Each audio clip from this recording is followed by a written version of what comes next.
if it is the motivation that allows people to change their habits, which would be the plant slant, which would be the move naturally, if that's what allows them to change their habits, then it's the value. It's not the value in recording my glucose that's the value. It's the value that now you're aware of what you're eating. Hello and welcome to the Consistency Project podcast. My name is Patrick Cummings. As always, I'm here with E.C. Sinkowski.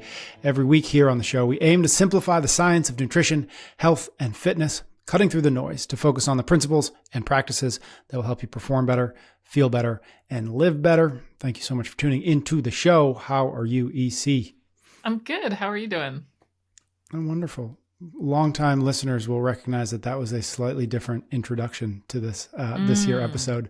We've shortened it a little bit. We focused it a little bit. We're going to play with our format just a little bit here. It's going to be everything that folks have come to know and love, but maybe a little bit more of it. So what we're going to do, starting this week, we're going to have kind of two parts to our conversation. We're going to do our sort of regular EC deep dive, where we go deep on either the science or nutrition or fitness.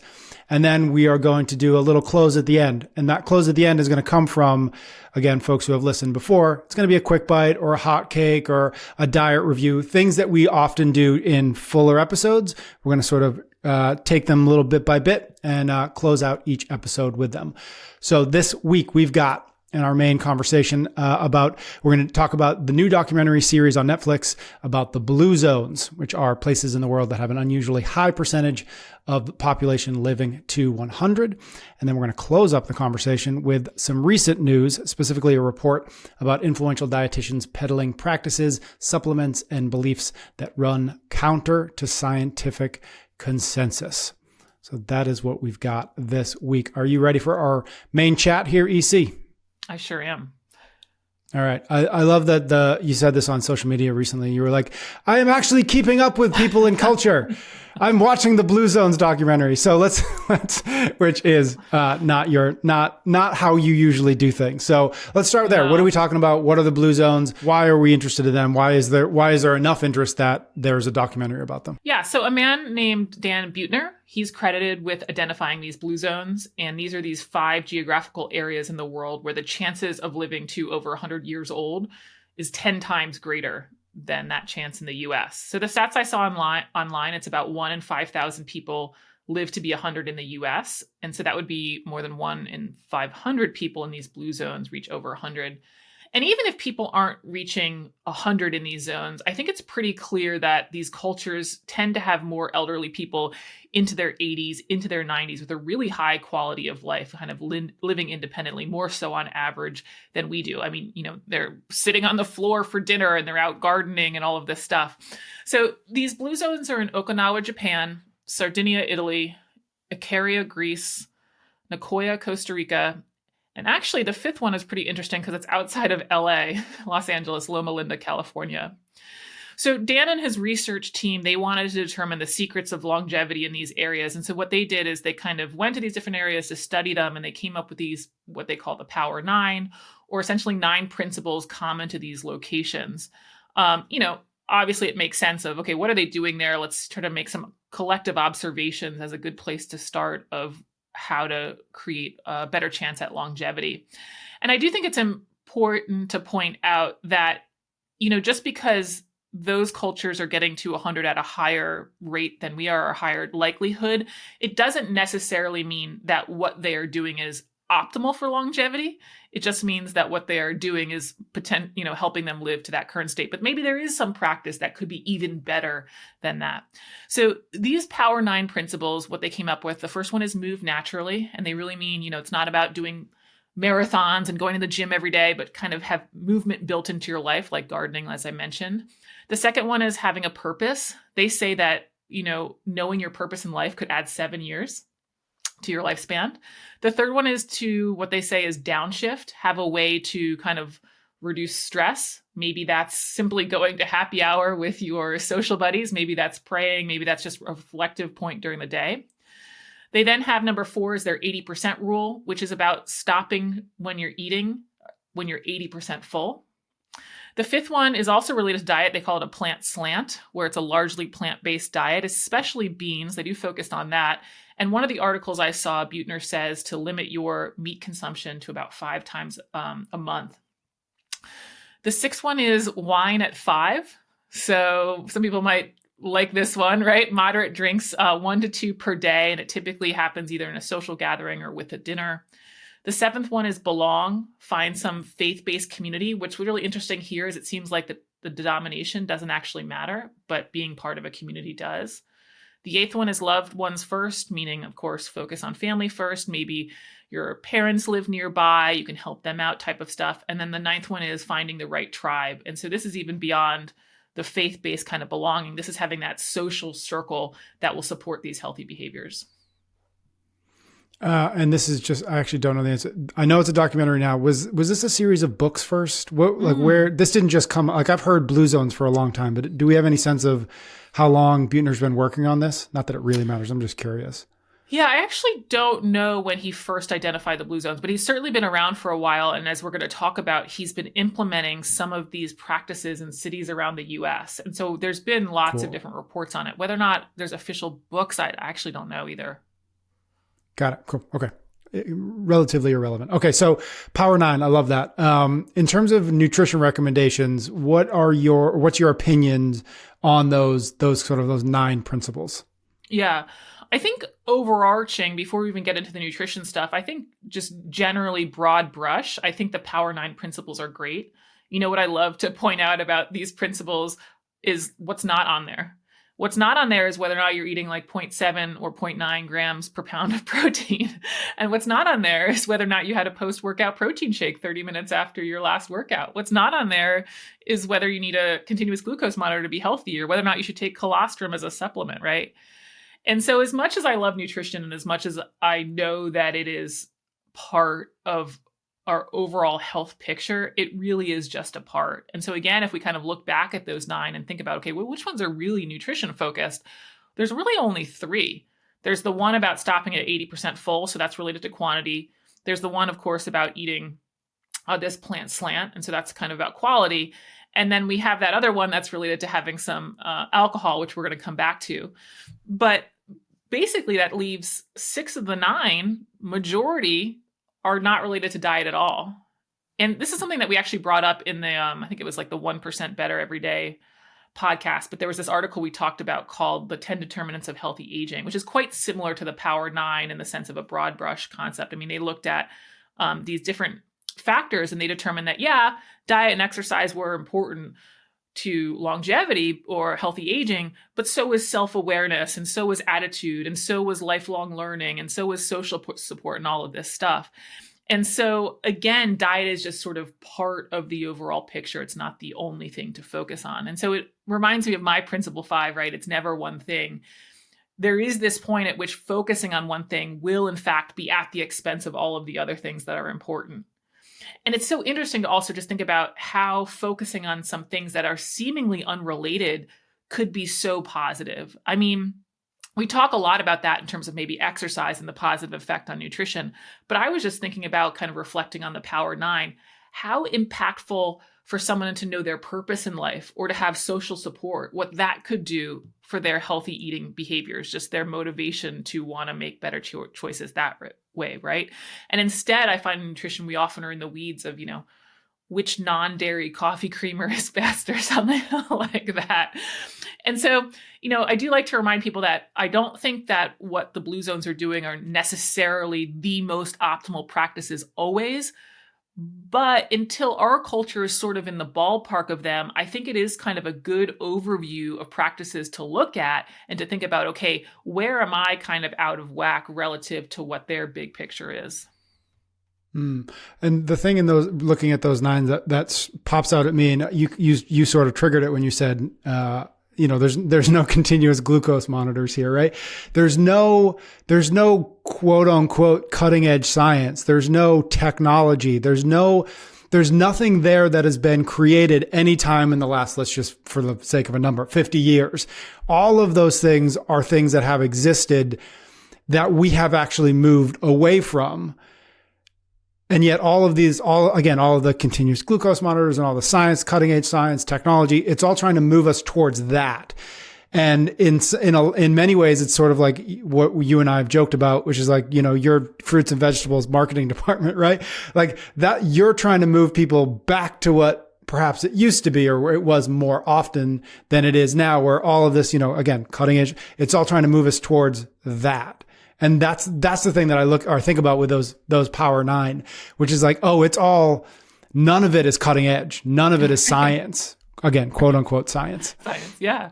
I love it. Totally. I mean, that's where all this health tech stuff is such a distraction, in my opinion. And the only real value I see of it, and I think we've kind of addressed before, is if it is the motivation that allows people to change their habits, which would be the plant slant, which would be the move naturally. If that's what allows them to change their habits, then it's the value. It's not the value in recording my glucose. That's the value. It's the value that now you're aware of what you're eating.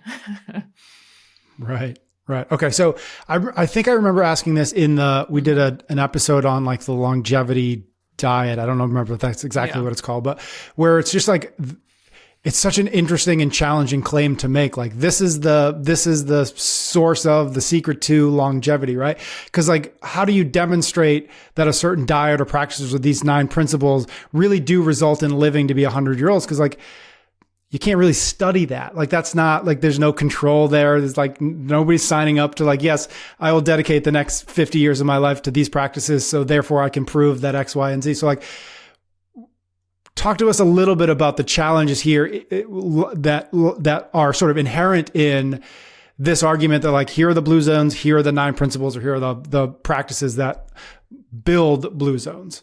Totally. Yeah. I mean, trying to prove this idea of these Power 9 exactly lead to longevity is pretty hard to do, as you mentioned. I mean, most people are not willing to give up their life to be a science experiment. And the few that may be, I think we talked about one of them in a hot cake, it still takes an incredibly long amount of time to test different hypotheses because, of course, we have to see that each test gets to 100. So we don't have, this ironclad science to say that these Power 9 are in fact the 9 factors that will lead to an increased risk of, being over 100. It certainly is still observational.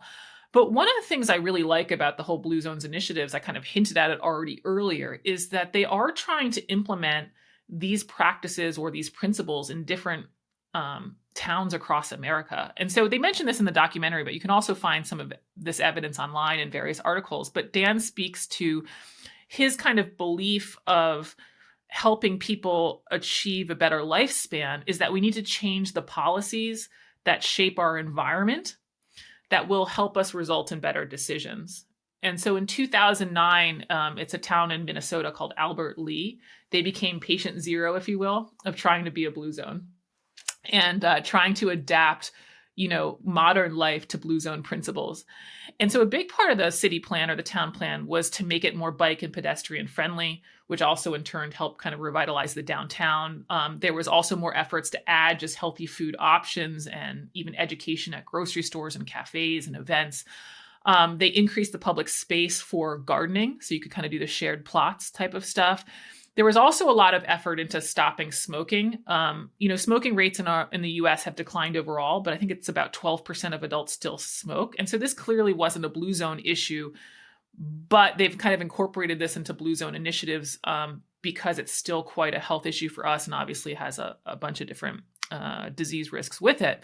And so what was interesting about this initiative is they've reported more than $8 million in annual healthcare savings for employers, and that they had about 2.9 years of additional lifespan added within 1 year of the project. And so now I think there's about 70 communities in the US that are trying to follow this model. And I think it's great. I mean, we've talked a lot about how important food environment is and how important it is to make it easy to make the right decision. And we often talk about that in the home environment, right? You control what you can control, make sure your house is clean, if you will, from all of these foods that are over tempting.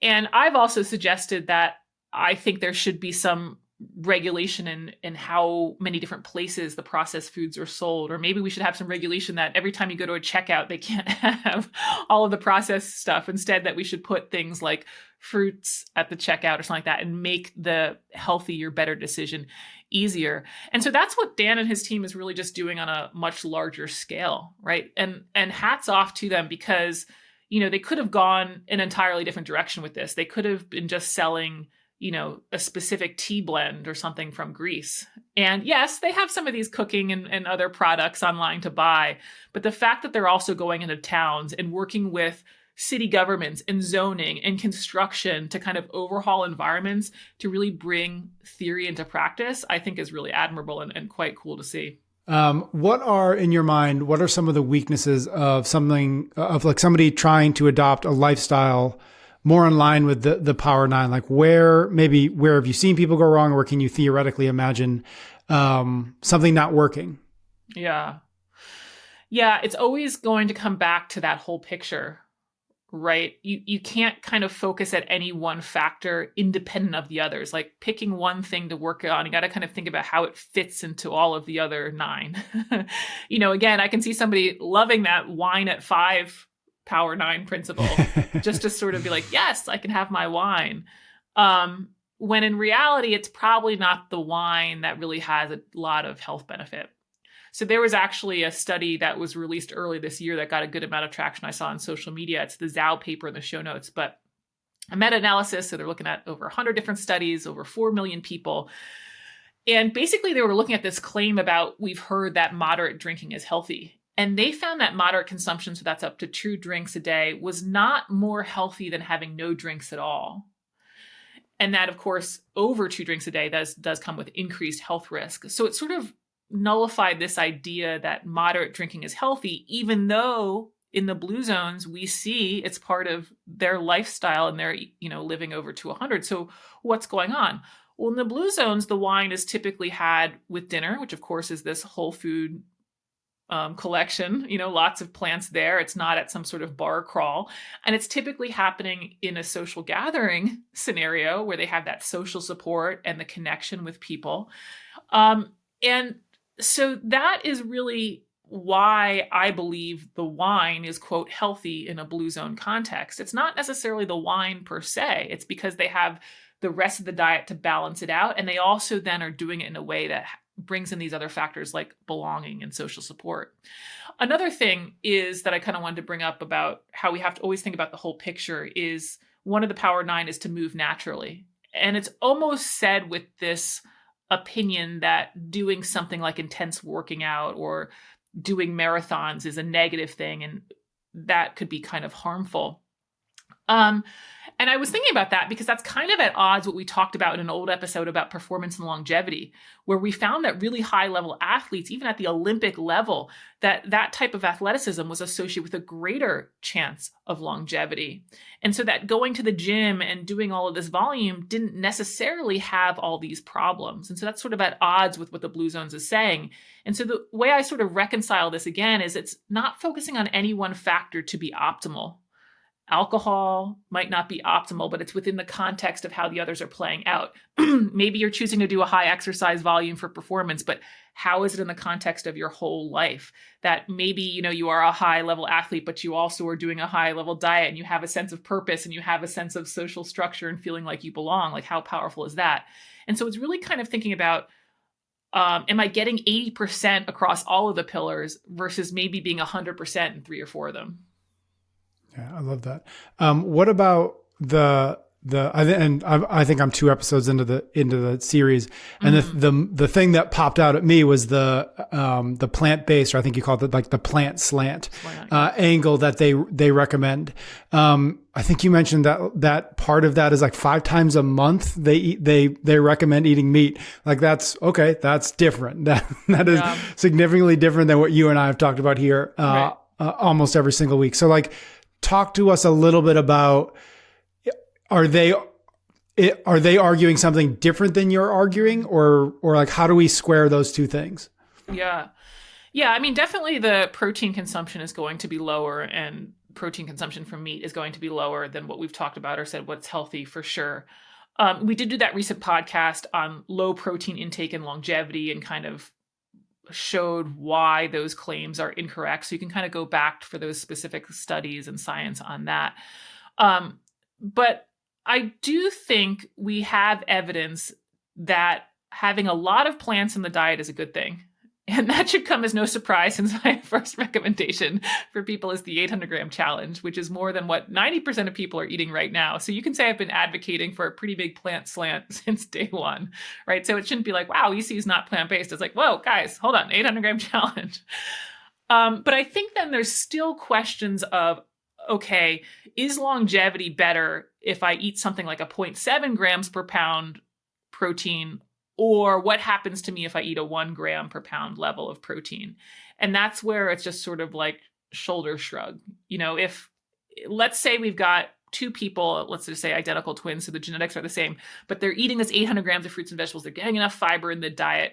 We don't have a ton of evidence to suggest that the 0.7 person is going to live longer than the 1 gram per pound. We talked about and kind of dismantled the idea that the IGF-1 claim related to higher protein intakes is just not true. So, this is a lot of it with science. It's like, do we have all of this evidence to suggest that people really need low protein? No, we don't. Blue zones, what we know is that we know that you don't need 0.7, let's say, or you don't need 1 gram per pound to reach 100 with a high quality of life. But that does not necessarily mean that eating 0.7 or 1 gram per pound will not get you to that age either, right? Knowing what can work and what is optimal are really two different questions. And so again, I like to kind of show the alcohol thing, like adding alcohol to the diet doesn't seem to reduce health risk, yet you can live a long time drinking alcohol. And so this is where we just have to be a little bit cautious of being like, okay, well, what the blue zones did is optimal, right? They have some good principles overall, but some of the specifics are just less clear. We say that, I don't really know. So for people that are worried about protein intake and longevity, I guess where I would land right now is that the more protein somebody has in the diet, the more I'm concerned about keeping the plant matter high, a la 800-gram challenge level or more, right? And I would also, the more that my protein climbed, I would be less fixated on, okay, what are my total protein grams? And more looking at my protein sources. How much of that total protein grams is red processed meat, which we talked about in the Cancer Risk podcast? How much of that total protein grams has a lot of saturated fat in it, which we talked about in a podcast? How much of that total protein grams is contributing to my sodium content in my diet? So I think there starts to be some other concerns when the protein starts to climb. And from my perspective, it's a little bit less about protein grams and more about some of the other qualities of the food, a la the processing, the red process, the sodium, and the saturated fat content than it is per se the protein grams. Got it. Okay. We've talked about before, and I think we talked about it when we did a brief thing on the Game Changers talk when you did finally watch it. So we've talked about I don't know if dangers are the right word, but like the dangers of documentary and the illusion of, fact versus opinion and all these things. But, we've been talking about the blue zones as a principle or as something that is principle based, right? These Power 9, but as a documentary, like you've watched it, like, what did you think about it? Is it worth watching? Is it worth watching to get a better sense of what these Power 9 principles are so that maybe we can figure out how to implement them in our own lives? I think it was pretty good. I mean, I sat down with like kind of the pen and the paper and I was like, here we go. Got to write down the claim and got to figure out, which to study. And there was a couple times that got me like, oh gosh, here we go. And it was, they're talking about Greece and how healthy the honey and the different teas are. And I was like, oh gosh, here we go. Now everyone's going to think they need to go buy honey and tea. And they did do that.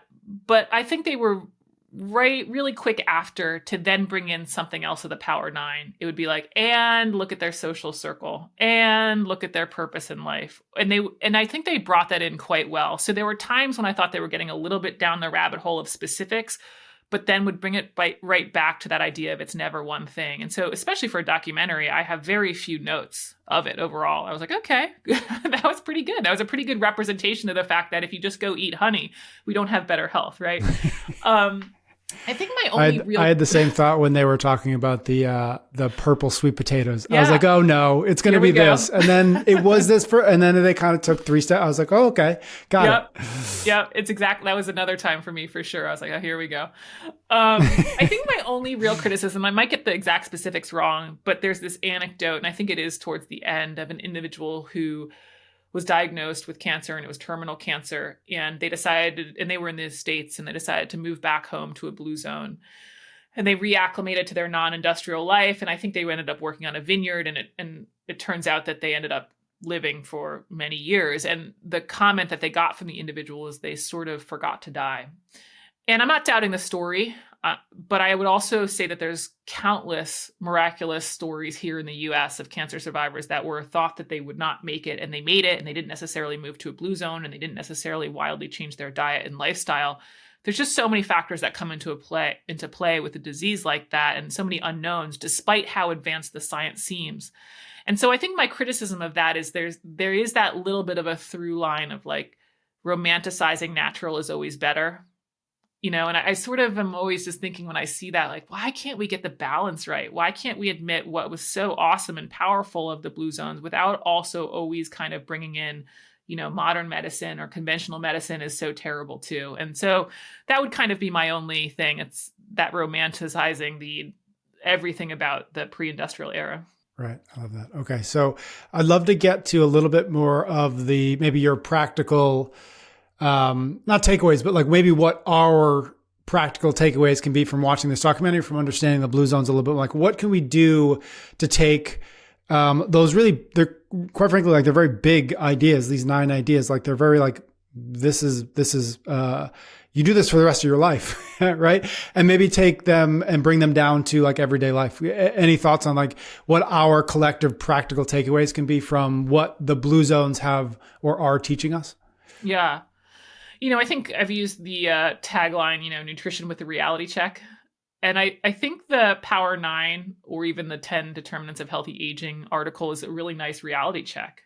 And it can be a nice way for anyone to kind of check in on that full picture. If somebody's struggling with their diet and they feel like they keep beating their head into the wall with the restrictions and the binge cycle, maybe it's that step back. And is there another avenue in life that improving will be your unlock for nutrition? Again, we've talked about how exercise could be that unlock, but maybe it's social support. Maybe it's understanding kind of the direction or purpose in your life could be, I think, just as powerful in cases.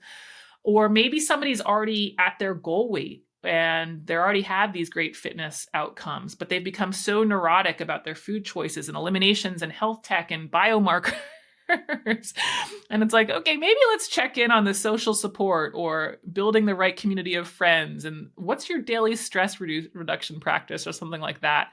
And to kind of just put effort into the other factors that are so probably glaringly obvious when we become so nutrition focused. And so I think whether or not you use the 10 Determinants of Healthy Aging article or whether or not you look at the Power 9, I think for most people, there's going to be at least one that's like, yeah, I'm not doing that. Right. And like I'm not doing that in the sense of like, I'm doing that poorly. Is that what you mean? Doing that poorly. I don't know if I've addressed this one at all. And of course, I'm not going to encourage people to start drinking wine if they don't have that as a moderate habit already. But out of the other ones, there's probably one that's like, yeah, I don't really do that, or I don't really have that much in my life, especially relative to the effort that I'm putting into like the most optimal workout program or the most optimal nutrition plan.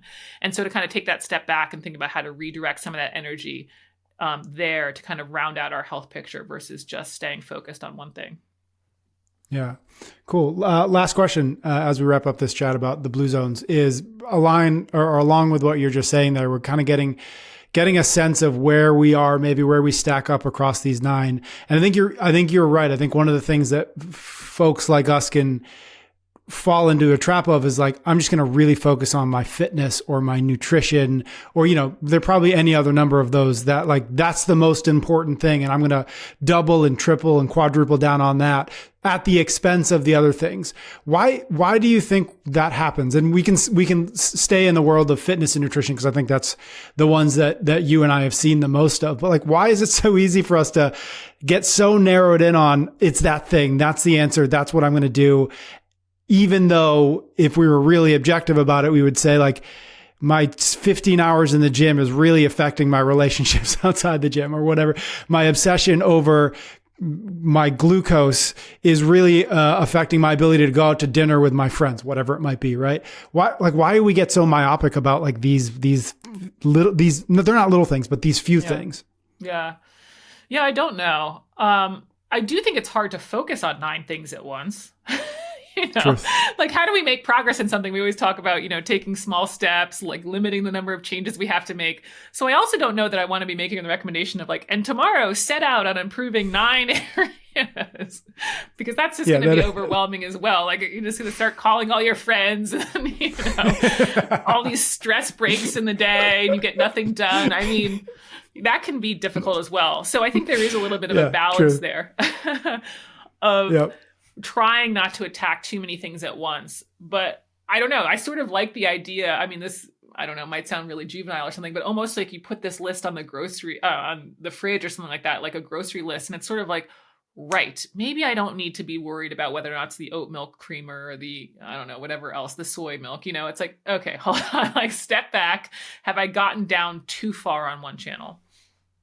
Yeah, I love that. Maybe this is, what we've been talking about, maybe not specifically these 9, specifically the blue zones, but like we've talked a lot about, majoring in the minors, and a version of what we're talking about here, whether it's the 10 from healthy aging, whether it's the 9, it's like, these are the majors. So let's make sure we're majoring in the majors. All right, we're going to have a chat about some recent science in the news, some influencer dietitians being paid off by companies to tell us things that perhaps aren't true.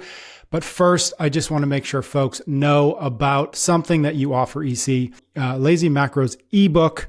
So if you're out there, you're crushing the 800 gram challenge, you're ready for the next step, that's where Lazy Macros comes in. What is Lazy Macros? It's when we combine the 800 grams of fruit and veg that we're eating every day with EC's recommended protein target, which we've talked a lot about here. The best place to start figuring this out is the Lazy Macros ebook, chock full of the rationale behind the strategy, best practices for how to track protein intake, what to do if you follow a vegetarian or vegan diet, and much more. This is not a lightweight ebook filled with fluff. Trust me, I've seen it. I've read it. I know the amount of work EC put into it. It's jam-packed with solid info, practical tips, and the kind of no BS advice that EC is so good at delivering. You can get it at optimizeme.nutrition.com/lazy macros, or even easier, just tap the link in the show notes. EC, you sent me this article. It is titled "Influencer Dietitians Were Paid Off by Corrupt Companies to Promote Unhealthy Foods." So that is what we're going to talk about, because I would love your take on this. But quick summary of what the article is all about. It highlights examples of dietitians downplaying the risks of certain ingredients and promoting industry-friendly messages despite contradicting scientific evidence. This investigation was done originally by the Washington Post and the Examiner, and it raises concerns about the ethical implications and conflicts of interest involved in influencer marketing within the healthcare industry. So where shall we begin this here? I don't know what we're going to call this, but this here review of the news. Yeah, I mean, I think I first want to just mention that, I've had no payouts or partnerships or anything with any food product. I just want to make that clear to my listeners. I think the only time I had an affiliate link so far to date is with SteadyMD, which was the primary care delivery service that I no longer have that, but I just want to make it clear that, I haven't been paid by any group to recommend a certain food product. And that type of disclaimer or information needs to be upfront with any type of content if somebody is being paid. And that's really the big problem with this, is not necessarily even what the information said. Some of the information that was shared was actually accurate, but unfortunately then it becomes cloudy, or it appears much more harmful or malevolent because people did not disclose the financial backing of that information, right? And so if somebody is being paid to say sweeteners are safe, which was a lot of that article, they have to say, well, yeah, and I'm being paid by the soda industry to say that. And it doesn't necessarily mean that sweeteners aren't safe, but it means that people have to be aware of that, because of course it could be a potential bias. And that's one of the reasons that I don't want to, be involved with food products, because it can totally influence your opinion of them. So that's the really big problem. I think what's really, I guess, almost unfortunate about something like an article like this is there's so many different influencers that are just promoting poor information, unproven supplements that weren't necessarily called out by this, right? So this one, as far as I saw, was really attacking kind of diet sweeteners and people who didn't disclose that, where the reality is the data that we have on them are that they're safe. Conversely, there are people who might say, hey, affiliate link in bio, which I guess would be disclosing that they have a financial interest, but yet they're recommending supplements that we have no evidence for, or they're making claims like you need a continuous glucose monitor when it's not helping you at all. And so that was also kind of unfortunate about this, is there are still some poor practices out there that were not brought to light, and that information's actually wrong. This supplement will help with your cognitive function, or this will help with, I don't know, your inflammation or something like that. And it's like, that's not what the data says. So that kind of didn't get called out at all. Mm-hmm. I think I was reading about something entirely unrelated, but it strikes me that it's basically the same argument or the same question I have, which is a lot of time with science, it's, there's this argument, or this argument criticism could be like that you're biased, right? You're biased because you have a financial incentive. And so I just wonder, just your thoughts on, like, is this the case, or is it more the case that people are being financially incentivized to say something, or is it that they believe the thing and that's why they're saying the thing, if that makes sense? And it just so happens they're getting paid for it. In other words, does the money come first and that affects the belief, or does the belief come first and that opens them up to taking money for what they already say they believe? Yeah, I don't know. I don't know how something like that works. I would imagine, I think it was the American Beverage Association reached out to them because they wanted to run this campaign, right? So in my mind, the incentive is coming from being paid. Now, they might have already believed about it. They might have already believed it. And so that's why they said, yes, I want to take it. But that's why it's so important to disclose that. I think there's going to be plenty of cases where those dietitians did believe that they were safe. And then they're like, well, okay, I can promote that product. But it's just then unfortunate that they didn't follow through that. Like, yeah, this was an ad or something like that. But then on the other flip side, I'm sure that maybe the money did convince people to go that way, right? I mean, I think both can happen. Is your primary, or in your mind, is the primary challenge here, you said it a few times, just the disclosure and the understanding when we're on the receiving end of it, that there is a financial arrangement here that is in some way, of course, maybe not entirely, but certainly in some way incentivizing the opinions that we're on the receiving end? Is it the disclosure that's the issue, or is it the questionable science that is more of the issue, or is it, of course, both? In my opinion, in this case, it's more of the disclosure, because, like I said, the evidence does suggest that they're safe. It's interesting. It doesn't necessarily mean that somebody is biased because they get a financial disclosure. But this is where, when you see somebody who's come out with a bunch of research, and the only research that's been done on a topic is by them, and it's been financially backed by a certain company, you're definitely going to be like, okay, well, let's see what another independent group finds. Now, thankfully, we have a good amount of research done on sweeteners that we kind of already have this independent confirmation by different groups coming to a similar conclusion, that it's not all from the same person or the same lab saying one thing, right? We have lots of different bodies and people organizing and agreeing kind of on this conclusion. But it's important to understand how people might be influenced in drawing their conclusions. And so in my opinion, that is the main issue here. Okay, last question is just, again, thinking about those of us, most of us, all of us on the receiving end of this information. If we get a lot of it, or if we just get how do you recommend that those of us who aren't going to go to PubMed deal with the onslaught of, quote unquote, health information on the internet? Like, how do we, is it like, because part of this article is criticizing to a degree the lack of standards of accountability, even though there are rules on social media. You're supposed to say this is an ad. You're supposed to say, like, actually regulating that, or actually like babysitting that is darn impossible, right? So for those of us who are on the other side of it, how do we know that's believable, or that person is believable, or that, any advice on how to distinguish between the good and the questionable?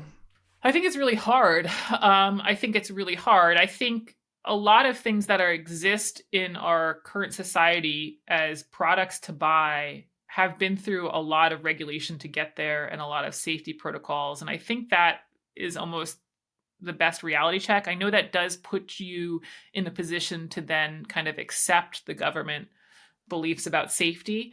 But there are lots of kind of competing interests for something to get to to be in the product space, stuff like that. And there's different independent groups that are looking and reviewing that stuff. And sweeteners are a great example of that. Like the government can say it's safe, but then you also have independent researchers who are doing research on it and finding that it's safe too. So I don't want to say that's a foolproof method, but I mean, if we're not going to be able to go to the research and kind of distinguish, okay, what's being said, it is hard. It is very hard. These people can be very believing.